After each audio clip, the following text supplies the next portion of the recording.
Oh, come on.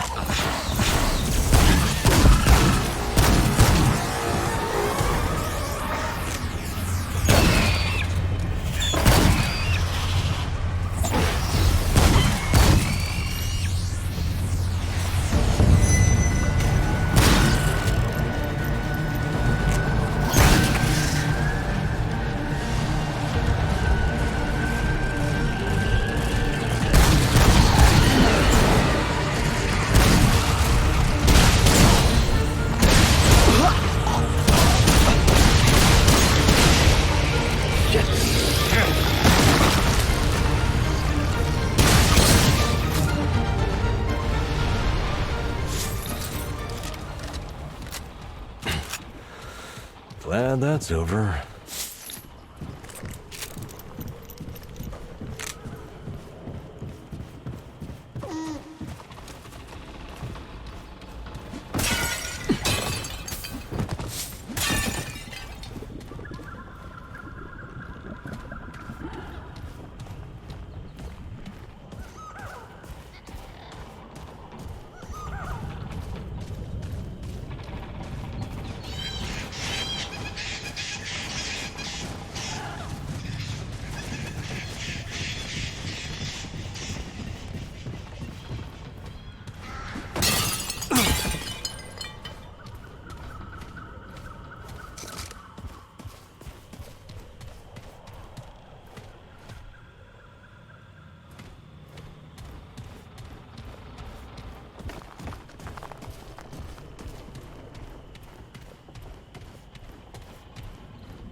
Holy... oh...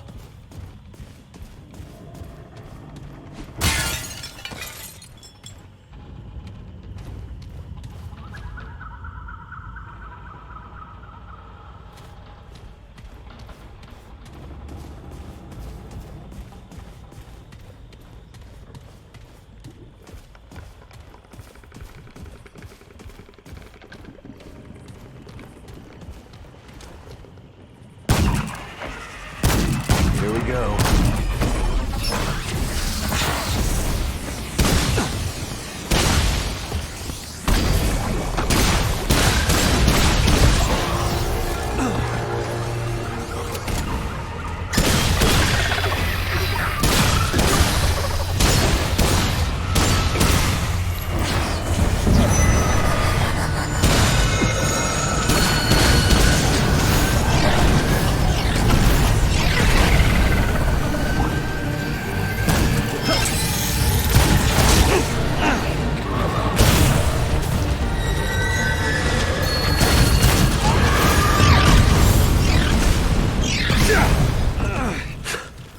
Holy hell.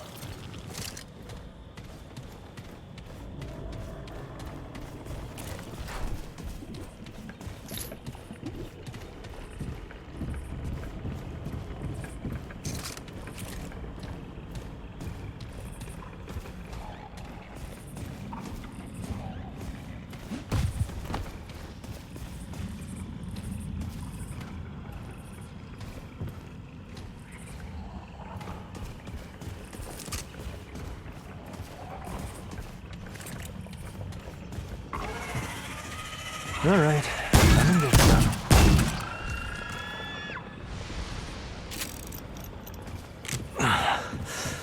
Oh, that was rough.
Whoa, it's over.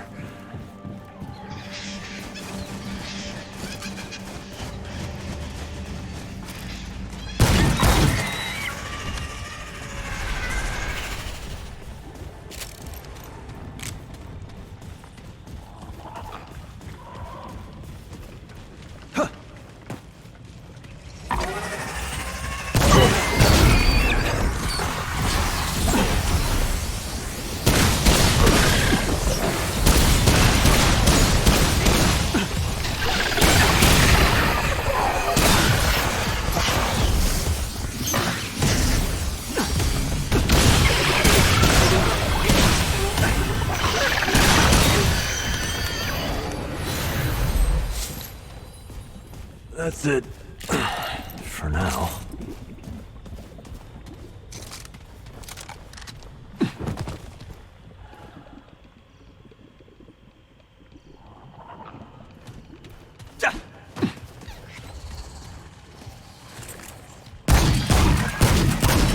All right, come and get some.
Damn. Is it over?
Okay, this is it.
Whoa. It's over.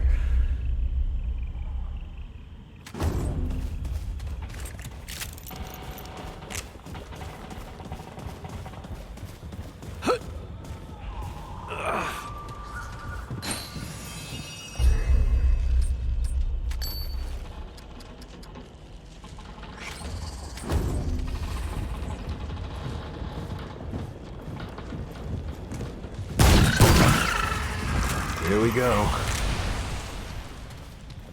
Oh, that was rough.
It's over.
That's it.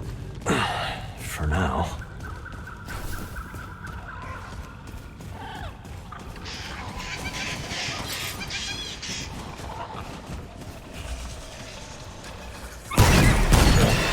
Here we go.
Great, more bad news. Yeah.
Glad that's over.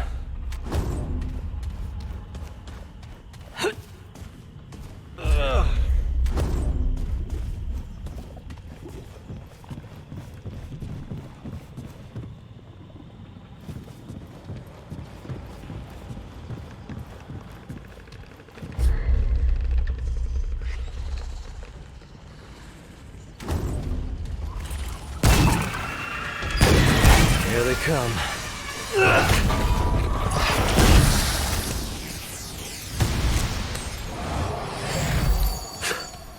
Holy hell.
Well, at least that's over.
they come.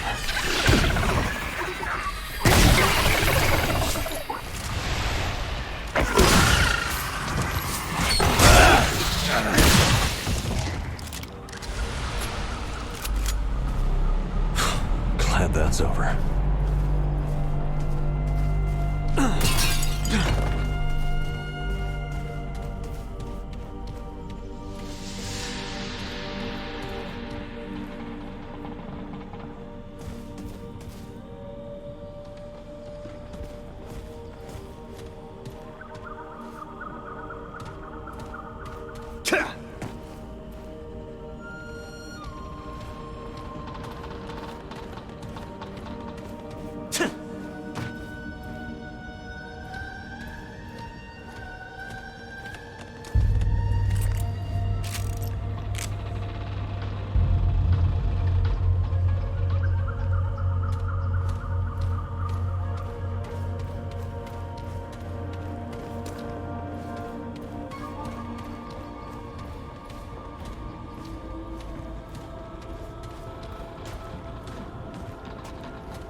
Here they come.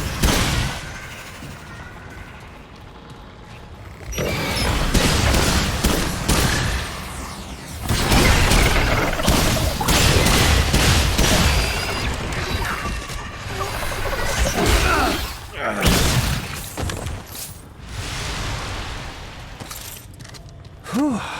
Glad that's over.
It's over.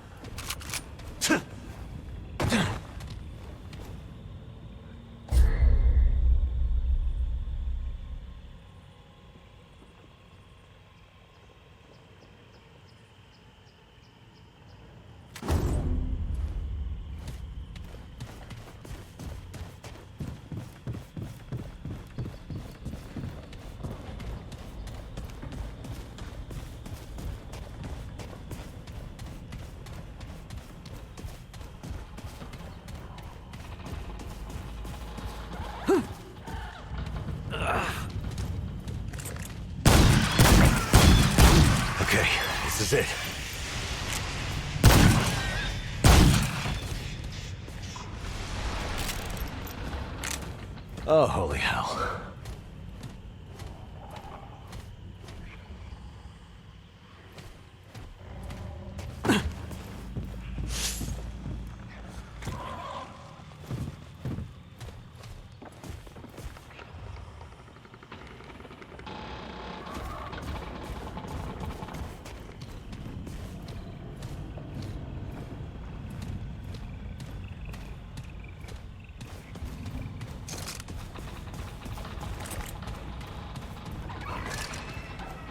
All right, come and get some.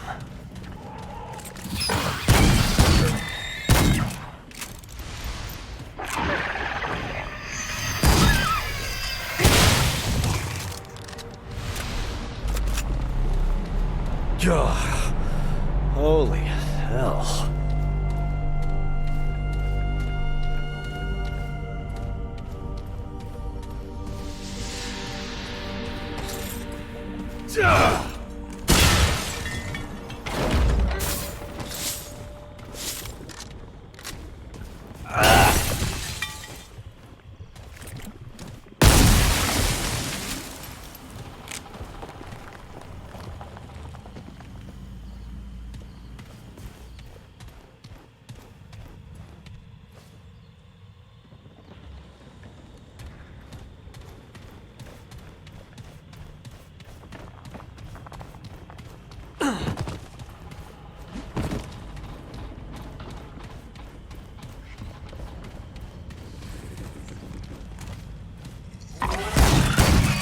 All right, let's do this.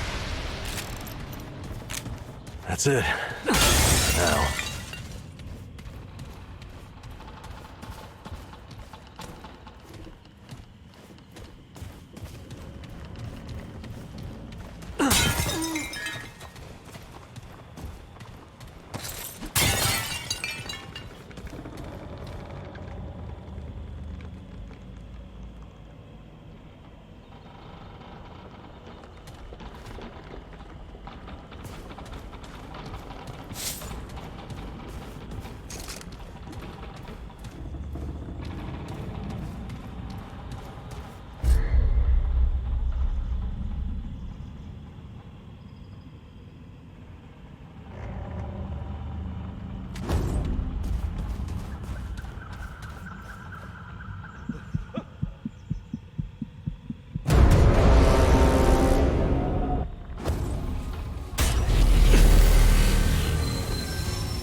Okay, this is it.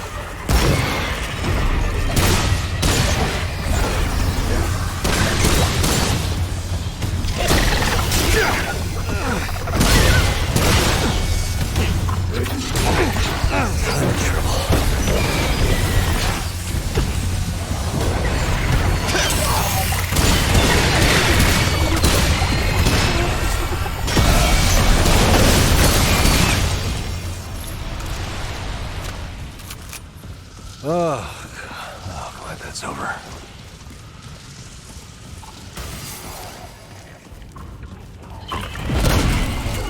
All right.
Well, at least that's over.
myself to death lifetimes ago. And when death refused me, I clung to despair. I dared not dream.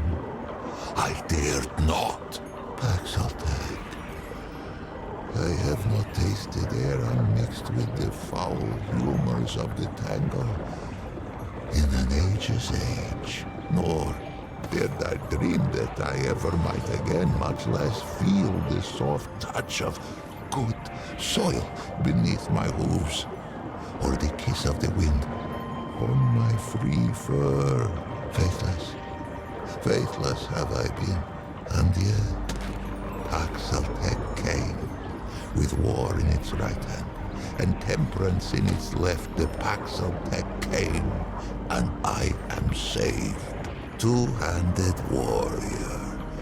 It has my allegiance, whatever may come. Paxaltag have a gift for death, this much is true, but they are not all destroyers. Perhaps if it fights with us, perhaps the root may yet be crushed under the wheel of time. Take this, though it be a relic of Welamer, stewards of death. Wield it in defense of life.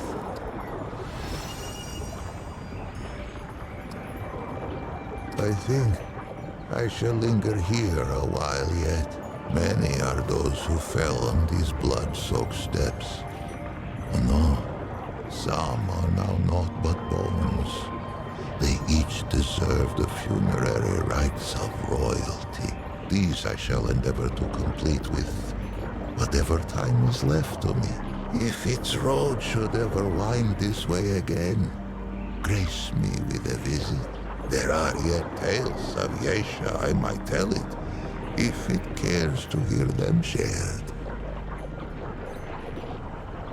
On the contrary, it has been ages since I felt so very much alive. Let us first be properly introduced. Once I was called Lich, foremost of the Lemir. High priest of the dead. How I gloried in that title. Would that I had known the irony. For many epochs, the Highborn did not fear the flow of time, for the fruit of the Thane tree kept it at bay. But there are other ways to die. Misadventure. The Eternal Empress dreamed of defeating this final terminus. If life could be taken, could it not be given back? The flesh was preserved against that question's answer. This was the province of the Lemir. A funerary priest of the deathless, the Highborn, one who wraps the powerful in glory, and a Muslim who seals the secrets of the Eternal Empress with sweet seed oil and with night sap. We guarded the flesh of the great and sought their resurrection. Among these trusted sacred band, I was the utmost.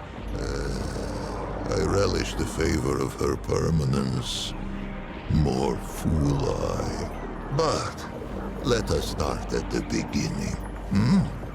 Much would I have it know, and to know all, it must know what is first. Would it hear the history of the Pan?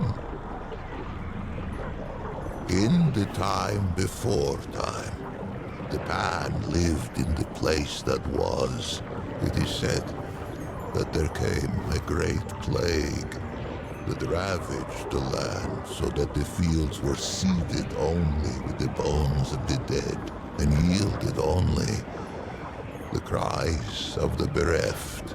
With his flock drowning in woe, the leader of the Pan held forth a great decree.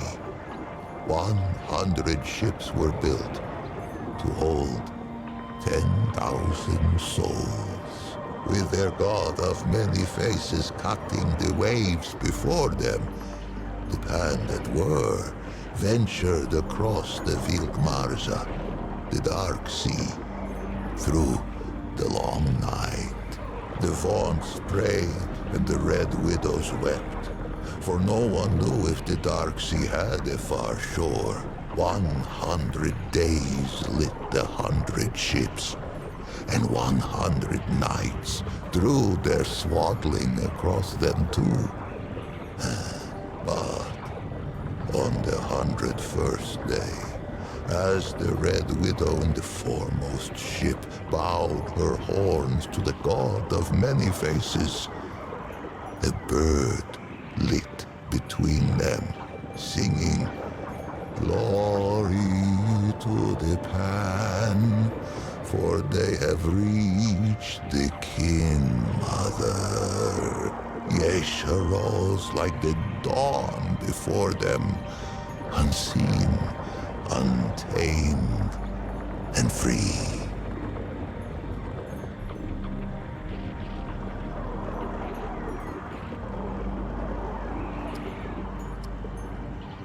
In those days, there was no empress. There were no queens.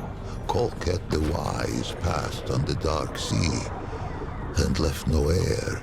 It was only agreed that the clergy should step in where Kolket had stood.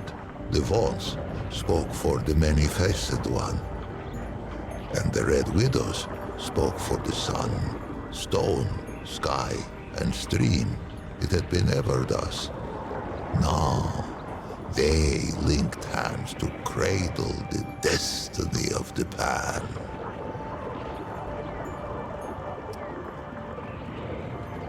The god of many faces had been with the Pan since the place that was. Longer. None speak of a time before its guardianship. It was a god as real as the soil beneath us. A god one could visit, a god one could touch. Its ways were not known, but all agreed it loved us and ever would. Nor would I have it here of this, for this tendril twines with its own. But patience two-handed one, each thing in time. The king who was, him known to the Pan as Kolket the War-handed.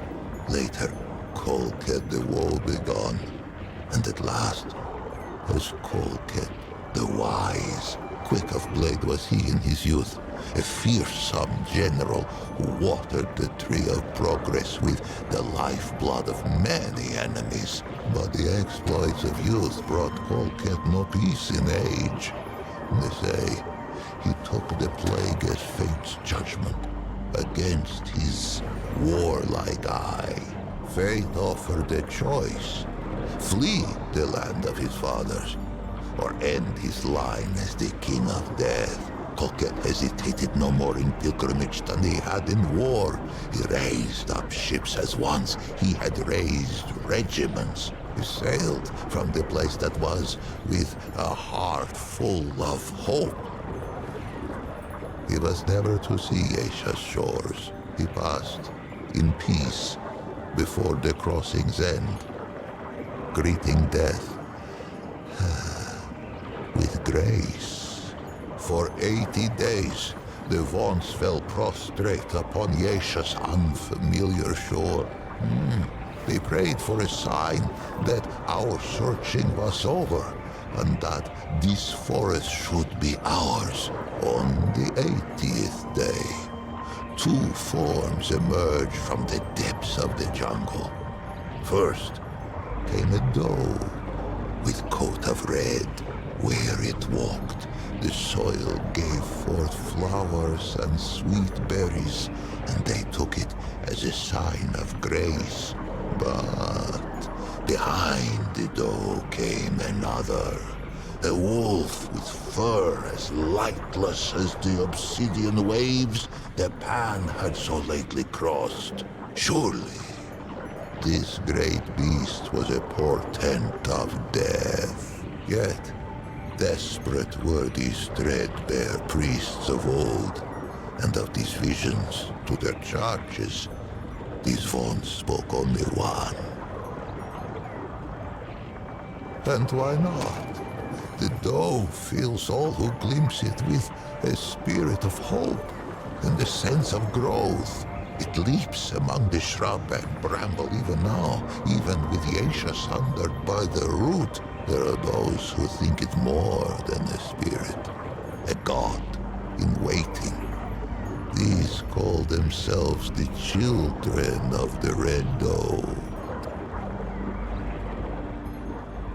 Those who glimpse the doe often glimpse the wolf, for the latter seems compelled to pursue the former. Yeah. To hear those early Vaughns tell it would be to hear of many different wolves in pursuit, and only one doe. A simple deception, but a far-reaching one. Modern Pan know the truth. What must it be to spend an eternity chasing that which one might catch but may not kill? For the wolf and the doe have often met, antler and tooth, hoof and claw. The doe may spill the wolf's blood, and the wolf may taste the doe's flesh, but never the other's life to take. Yesha itself forbids it. They say the chase has driven the wolf quite mad. With the assurance of the Vaughns, the Pan took to Yesha and she to us. And for a time, there was stillness. Pan were born who had never known the land that was, nor the endless sea at their backs. One such was called Genus. She was but 15 springs when she felt the calling of the Red Widows, and not 3 more when she felt the touch of sickness. As Genus approached the door of death, she sought her sisters, for there were no Lamer yet, and it was the Red Widows who ushered the Pan into the soil. But Genus's malady was known to the Widow Mother, to her, to the Elder Pan.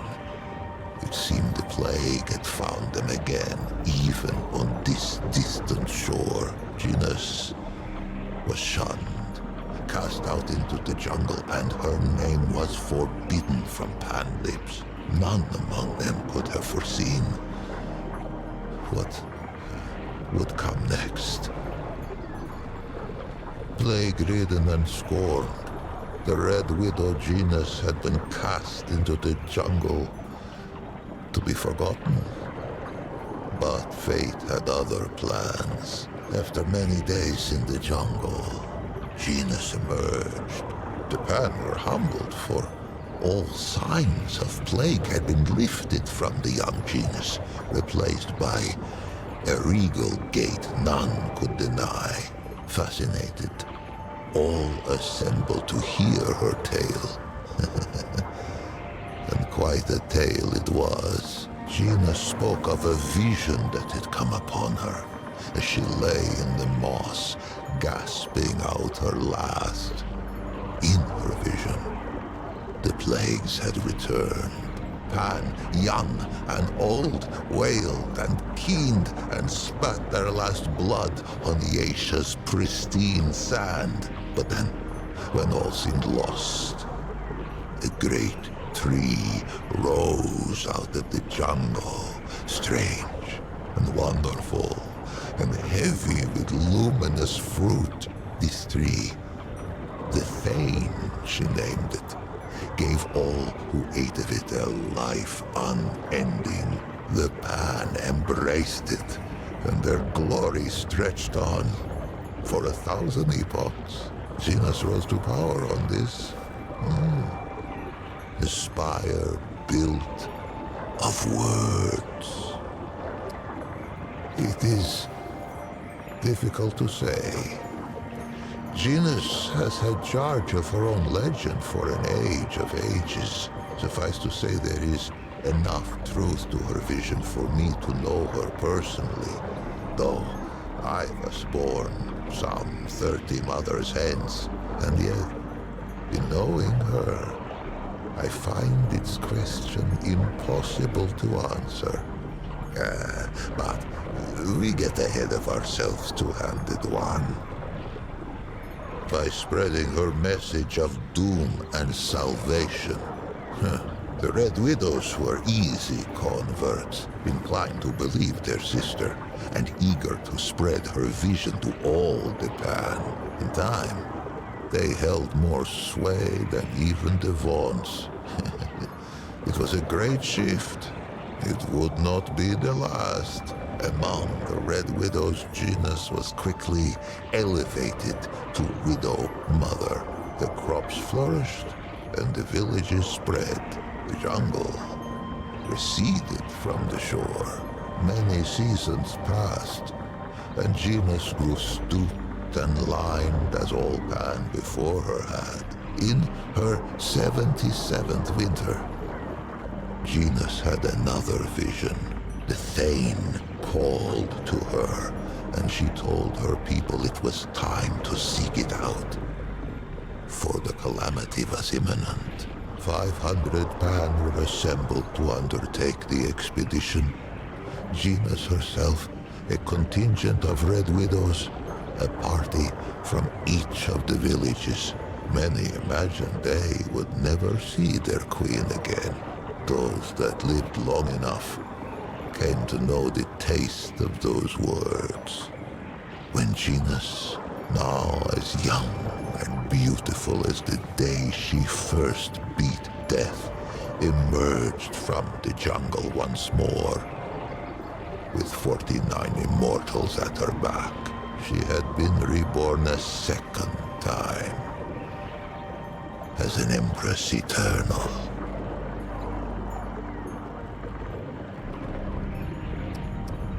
Unless I am much mistaken, the Empress lives yet, for no funerary smoke has filled the sky above her ziggurat.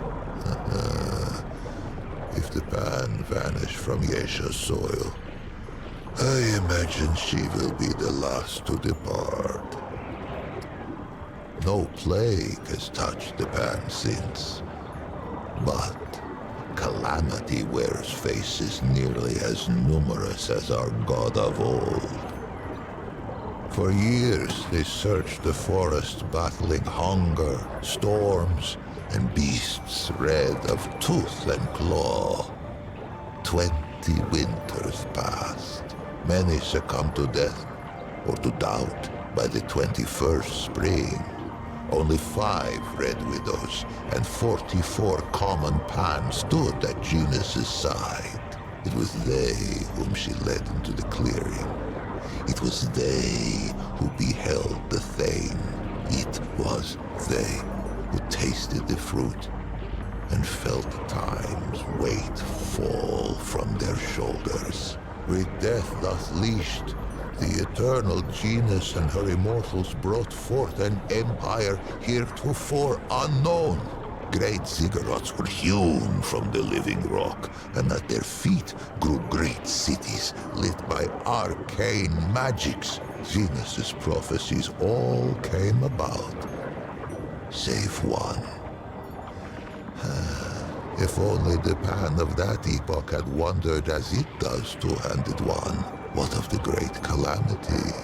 But none worried, save a few Vaughns. The old ways were dying, and the Empress was not. No achievement seemed beyond the reach of the Pan. It was then that the wolf came.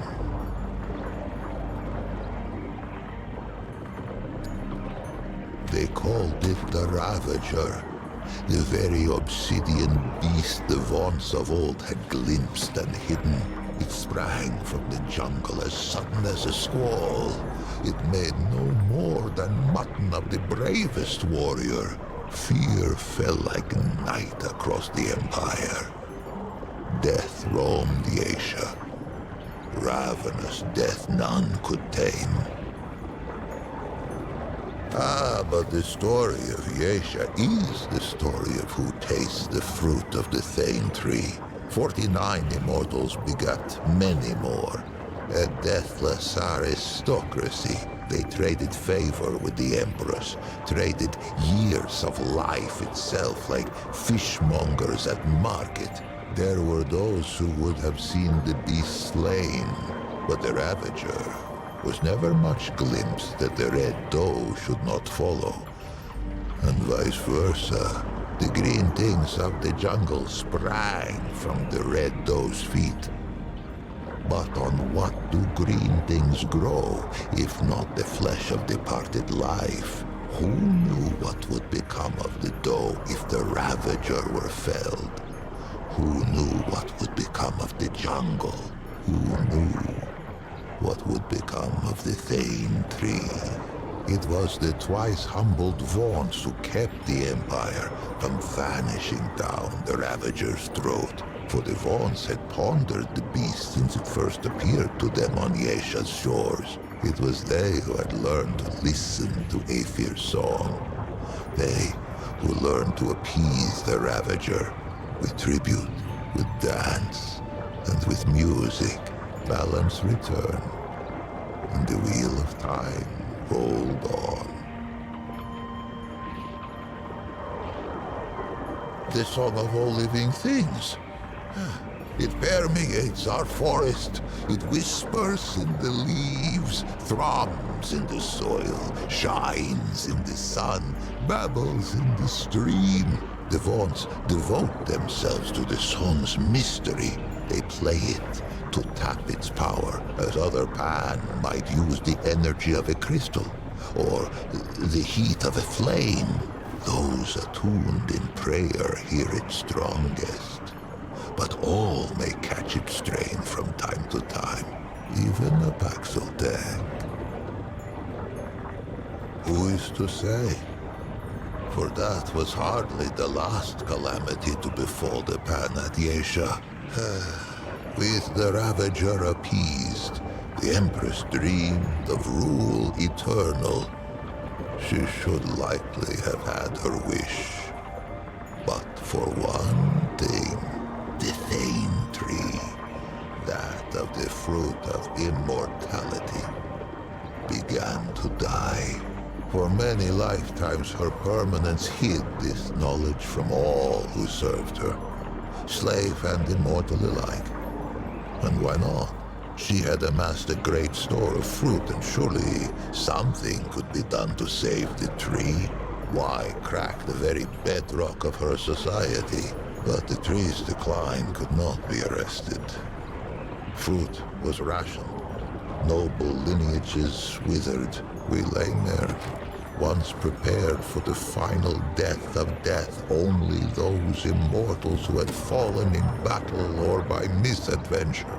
Now, we found ourselves winding wizened nobles in sap and muslin by the hundreds. Perhaps what came next was inevitable. Rebellion, insurrection, revolt. This was the fire that was to sweep through Yesha's jungle. For a life of lifetimes, the Eternal Empress had hidden the decline of the Thane tree, but like the Vaughns of old, had underestimated the power of one young, plague-addled Red Widow. Genus herself failed to foresee the power of one called Navun. Navun was one of her Eternity's own guards. How she learned of the rot at the roots of the Thane tree, I cannot say. I know only that she had no taste for the Empress's deceptions. Navun fled the ziggurat and spread the news far and wide. Her words found home in the ears of the gull. Yesha's slave caste. No slaves could hope to challenge the power of an immortal aristocracy.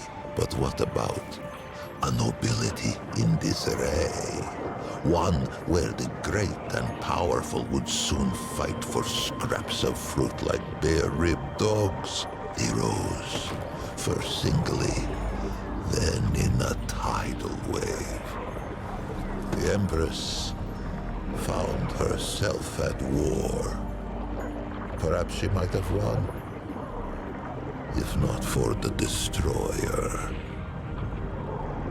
Ever was Gina served by the Red Widows. She was still Widow Mother. Is still, if such a thing has any meaning now.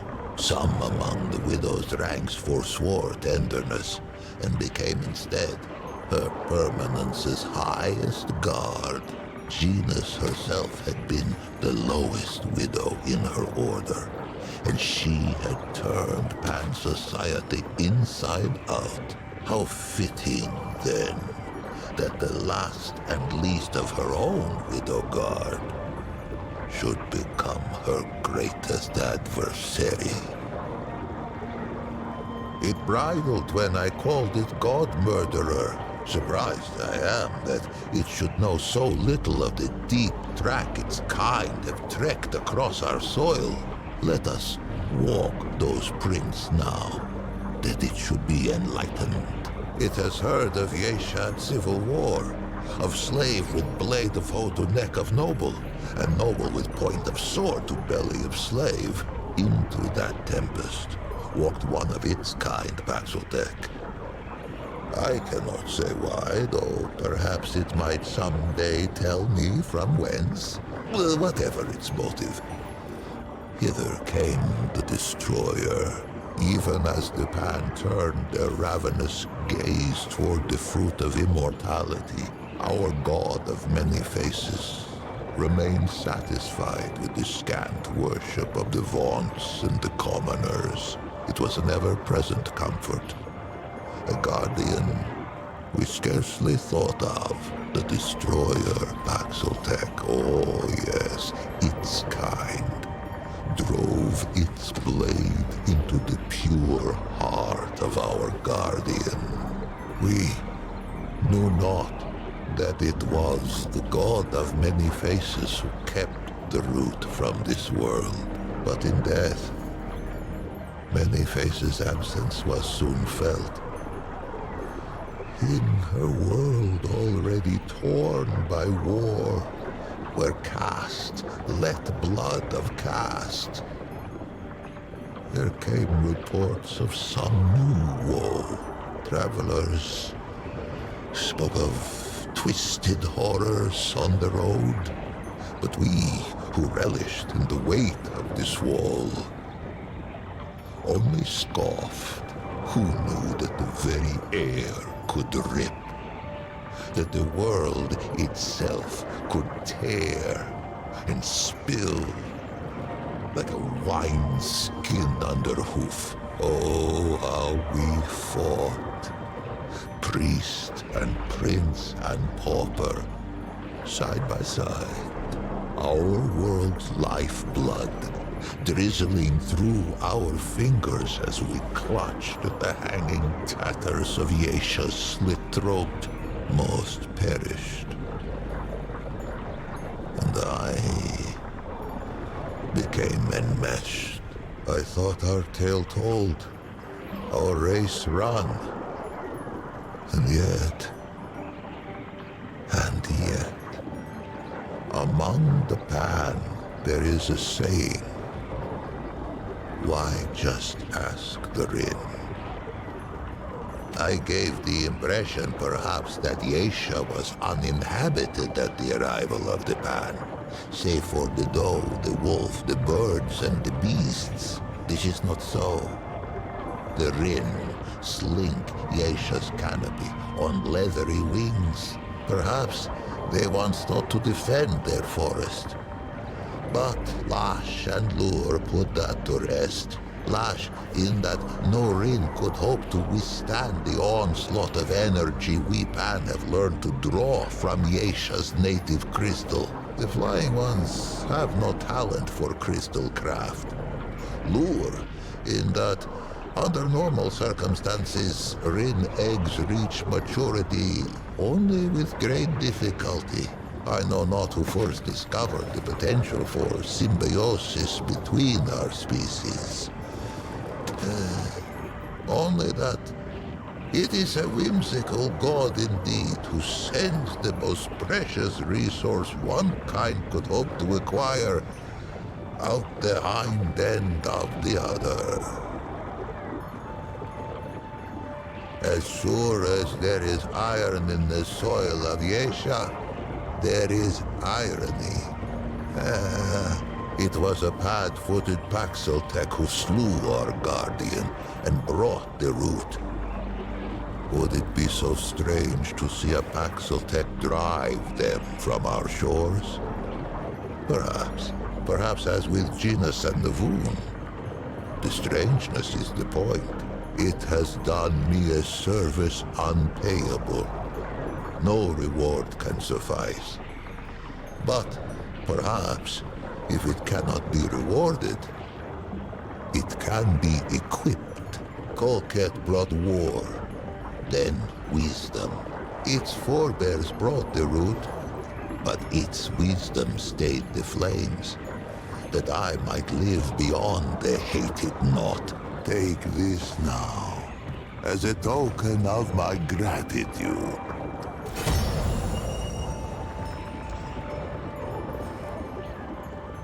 The Pan must put their faith in action and belief, not weapons and walls.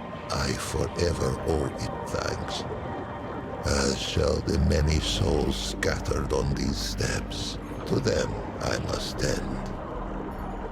Be well, two-handed warrior. Be strange fate's agent. Two-handed warrior. The Paxeltech has become full-minded scholar. I honor it.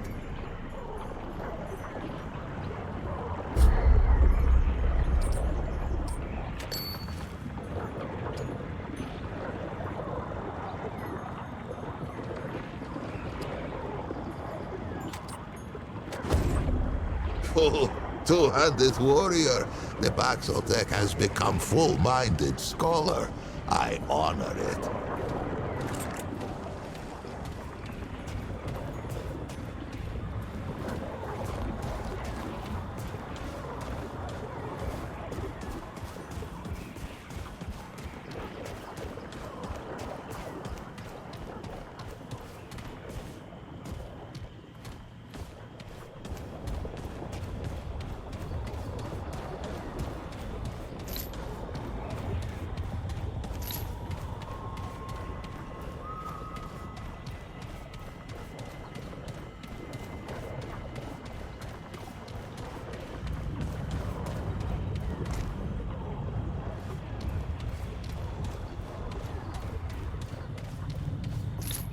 Bag's full.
Hey, you're back. What you got?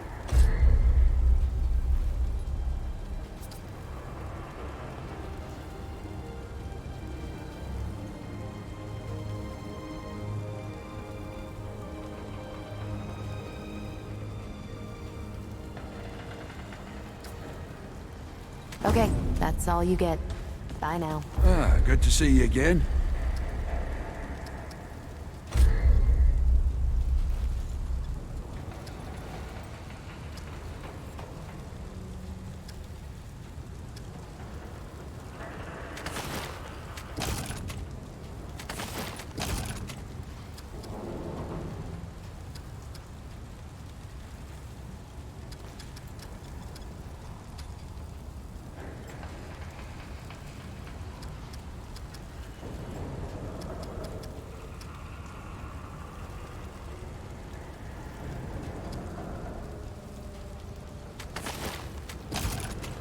You know where to find me.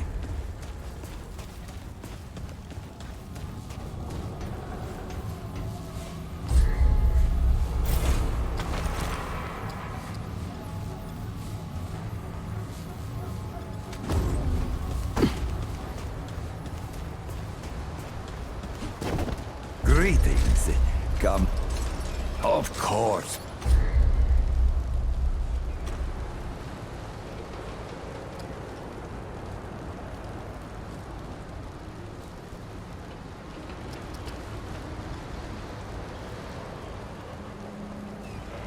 All roads lead to Dwell.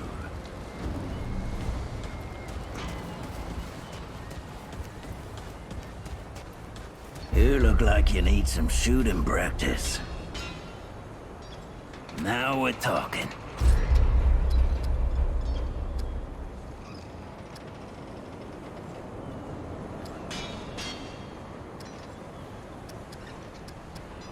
Yeah, all right. Keep your gun loaded and your wits about you, stranger.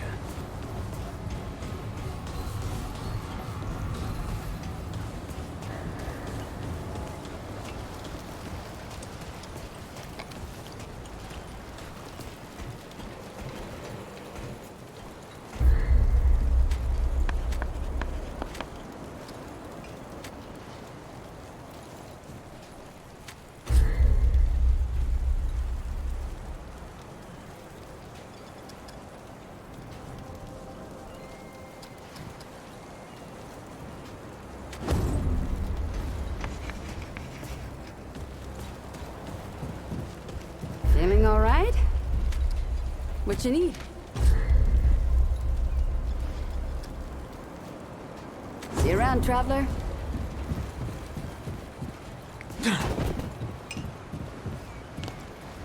Good to see you, friend.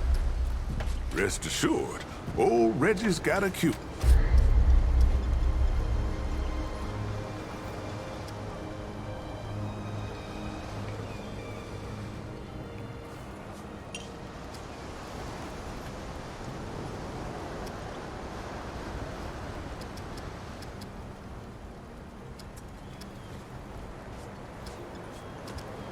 Let's talk again. Back again? You're not the first to ask for some today. Won't be.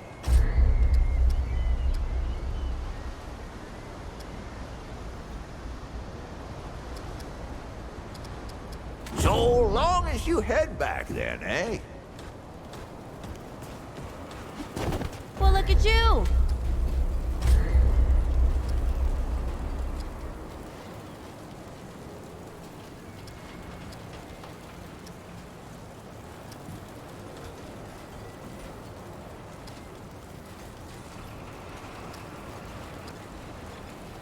Don't be a stranger, okay?